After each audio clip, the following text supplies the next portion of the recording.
So likha ng Diyos sa tao, anong dahilan para sa samba sa Diyos? Or para maging alipin ng Diyos, sumunod sa mga utos ng Diyos. So yung mga tao na kung ginawa nila iba-ibang Diyos, yung mga revolto, yung mga tao, hindi mapunta sa paraiso, sa mapunta sa impyerno. Dahil yun ang tunay ng dahilan ng tagapaglikha na para yung likha ng tao na para sambahin sa Kanya, para sumunod sa mga utos niya. Sa isa lang yung Diyos, yung Allah subhanahu wa ta'ala.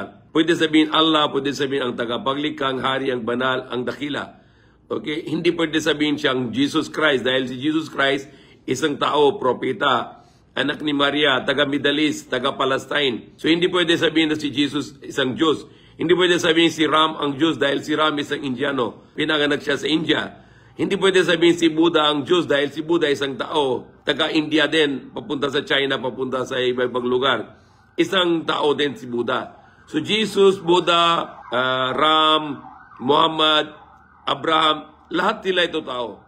Si Prophet Abraham, siya isang dakilang propeta. Si Prophet Muhammad, siya ang huling propeta. Si Prophet Moses, siya isang propeta. Katulad din si Jesus Christ, isang propeta. Anak ni Maria, wala siyang tatay dahil likha ng Diyos galing sa Maria. Si Jesus, hindi Diyos, siya isang tao, propeta.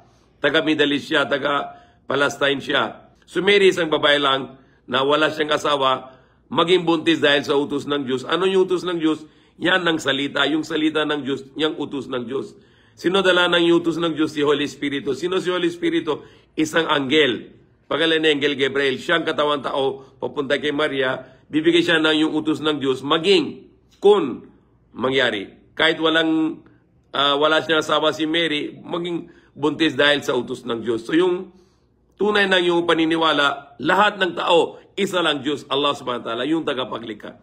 Si Jesus tao, Muhammad tao, Ram tao, Buddha tao, Moses tao, Abraham tao, Adam tao, lahat ng maliban kay Allah, lahat likha ng Allah. Okay? Si Allah hindi siyang tao, hindi siya nalikha, siya ang tagapaglikha.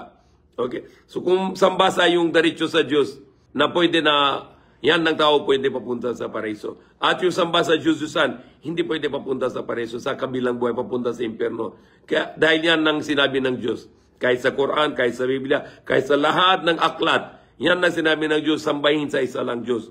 Kaya sabi ni Jesus Christ sa Biblia, yung sa Aramaic, yung salita niya, Shema Israelo, Adonai Ilahino, Adonai Echad. Pakinggan mo Israel, Diyos natin, Panginoon, natin isa lang Panginoon. Kung siyang Diyos, bakit sabi niya Panginoon natin? Kung siyang Diyos, bakit sabi niya Diyos natin? At isa lang Diyos. Okay?